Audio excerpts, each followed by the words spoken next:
Hi, I'm Dr. Vikram, General Surgeon and Assistant Professor. By the time you finish this video, you will understand ஏன் வந்து 30-35 இயர்ஸ்க்கு மேலே இருக்கிற மேலாக இருக்கட்டும் ஃபீமேலாக இருக்கட்டும் பெல்லி ஃபேட்டை கம்மி பண்ணுறதுக்கு ரொம்ப ஸ்ட்ரகிள் பண்ணுறாங்க. அதனோட கவுண்டர் மெஷர் என்ன எடுத்தோம் அப்படின்னம்னா அந்த மெக்கானிசத்தை வந்து எஃபெக்டிவாக நம்ம பண்ணோம் அப்படின்னம்னா பெல்லி ஃபேட் கம்மியாகும். நீங்கள் பண்ணிகிட்ருக்கிற ட்ரைனிங் வந்து போதுமானதா இல்லை அதில் ஏதாவது கொஞ்சம் சேஞ்சஸ் தேவைப்படுதா அப்படிங்கிறத கொஞ்சம் வச்சு பார்ப்போம் இப்போது.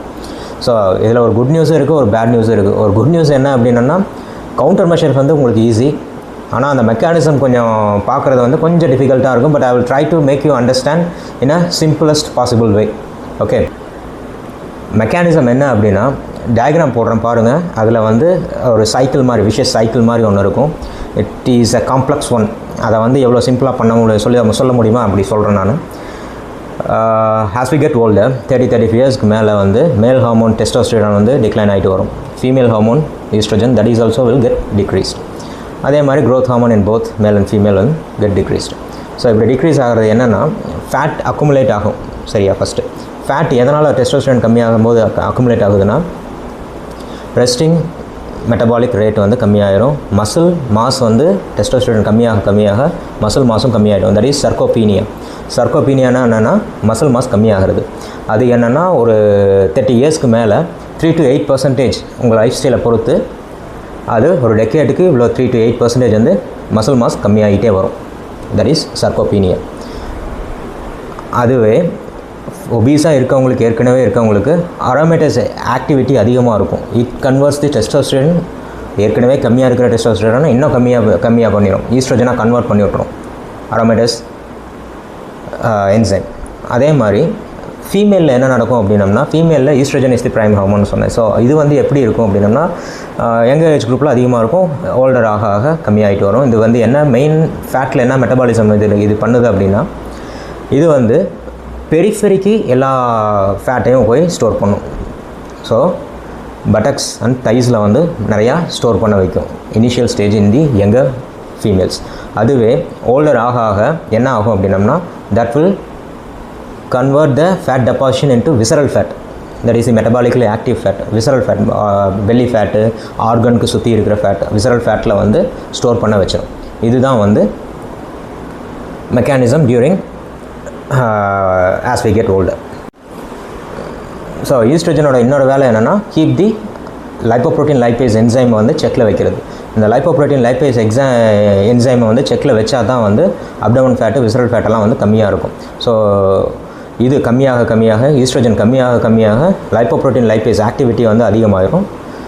இன்டர்ன் ஃபேட்டெல்லாம் வந்து விசரல்லையும் டெபாசிட் ஆகும், பெல்லி ஃபேட்லேயும் டெபாசிட் ஆகிக்கும். So they are converting pear shaped shape into a apple shaped obesity. So இதுதான் வந்து ஈஸ்ட்ரோஜனோட செகண்ட் ரோல். ஸோ அடுத்தது என்ன பார்க்கலாம் அப்படின்னம்னா கார்டிசோல். கார்டிசோல் வந்து என்னென்னா ஒரு ஆன்டி இன்ஃப்ளமேட்டரி சப்ஸ்டன்ஸ் தான் அது, பட் இன் அக்யூட் ஸ்டேட்டில் மட்டும்தான். அதுவே க்ரானிக் ஸ்டேட்டில் கார்டிசோல் அதிகமாக இருந்துச்சு அப்படின்னா there will be a glucocorticoid ரெசிஸ்டன்ஸ்னு ஒன்று வந்துடும். So the cortisol which is produced is not acting properly to neutralize the cytokines, TNF alpha, interleukin, அதெல்லாம் வராது 1, 2 அது நிறையா இருக்குது அதில்.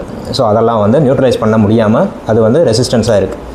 இதுவும் வந்து என்ன பண்ணுன்னா டிஸ்லிபிடிமியா க்ரியேட் பண்ணுச்சுன்னா இந்த lot of fat circulating fat வந்து அதிகமாகிட்டே இருக்கும்.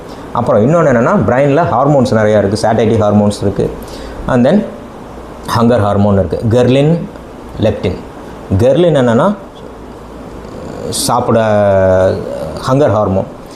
அதுவே லெப்டின் என்னென்னா சாட்டிட்டி ஹார்மோன், போதும் நிறுத்து அப்படிங்கிற ஹார்மோன். இந்த கெர்லின் வந்து என்ன பண்ணும் அப்படின்னம்னா ப்ரொடியூஸ் ஆகிட்டு இருக்கும், நீ சாப்பிட்றதுக்கு அதிகமாக க்ரேவ் பண்ணுறதுக்கு இன்டியூஸ் பண்ணும். லெப்டின் என்னென்னா நீ போதும் நிறுத்துன்னு சொல்கிற ஹார்மோன். இந்த லெப்டின் என்ன நடக்கும் அப்படின்னம்னா லெப்டின் போய் ஆக்ட் ஆகிற இடம் வந்து ரெசிஸ்டண்ட் ஆகிக்கும்.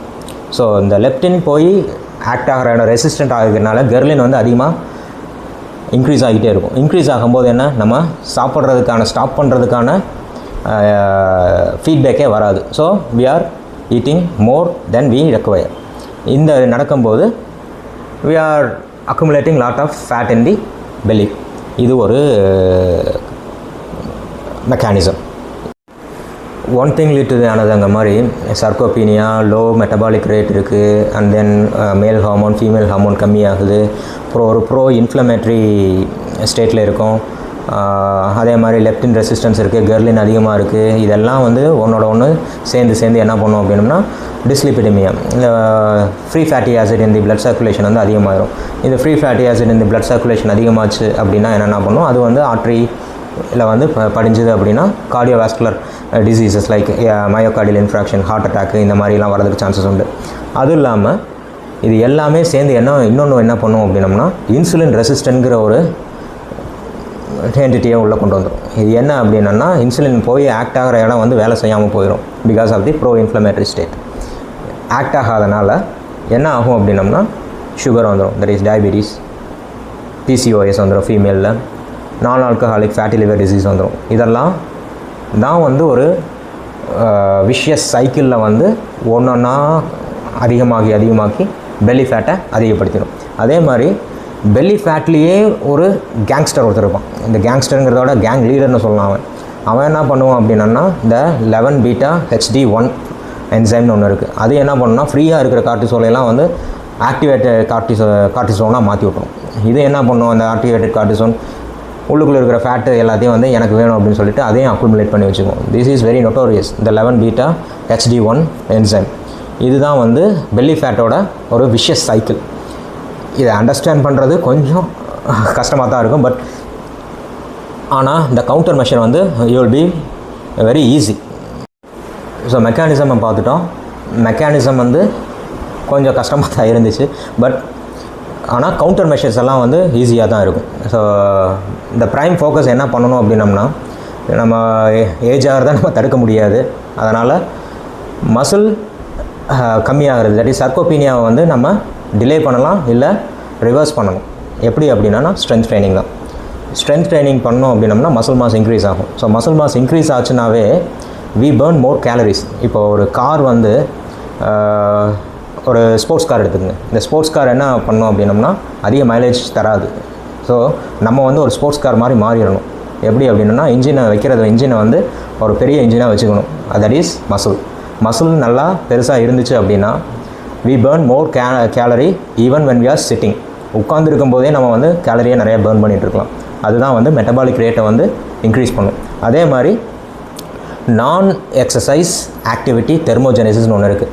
நம்ம வெறும் உட்காந்துக்கிட்டு மட்டும் இருந்தோம் அப்படின்னம்னா இந்த நான் ஆக்டிவ் எக்ஸசைஸ் தெர்மோஜெனிசிஸ் வந்து நடக்காது. So you have to be active in a daily life.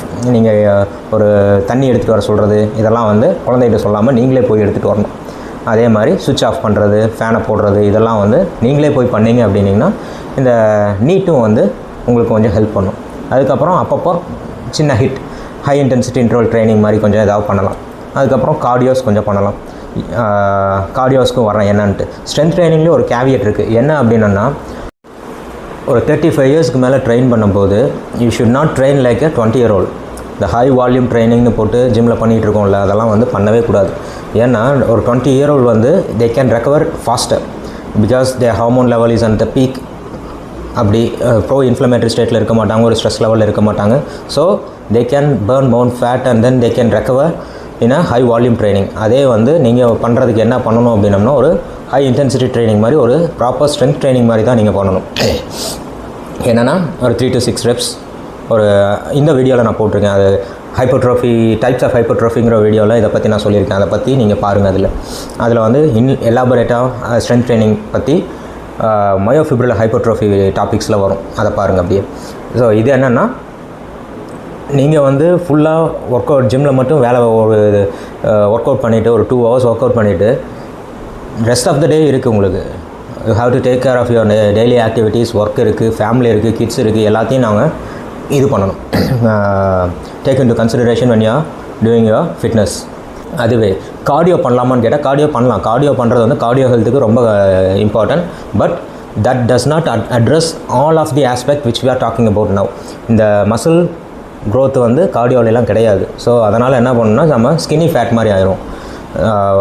தொப்பை மட்டும் இருக்கும், பெரிஃபெரியல் இருக்கிற ஃபேட்டெல்லாம் வந்து இதாகிடும், பேர்ன் ஆகிரும். பட் பெல்லி ஃபேட் மட்டும் அப்படியே இருக்க மாதிரி இருக்கும்.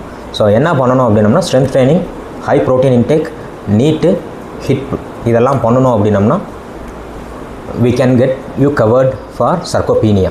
இதுவே நம்ம வந்து அந்த சைக்கிளை பிரேக் பண்ணுறதுக்கு ஒரு இம்பார்ட்டண்ட்டான 4 things: strength training, cardio, NEAT, that is non-exercise activity thermogenesis, and then HIIT, high protein intake. இதெல்லாம் பண்ணிவிட்டு கேலரி டெஃபிசிட்டில் கொஞ்சம் போகணும். இதெல்லாம் பண்ணோம் அப்படின்னம்னாவே we can reverse the sarcopenia if you are in a certain age. அது கொஞ்சம் மேலே போயிடுச்சு அப்படின்னா you can delay it. அவ்வளோதான். Thank you guys. Bye bye.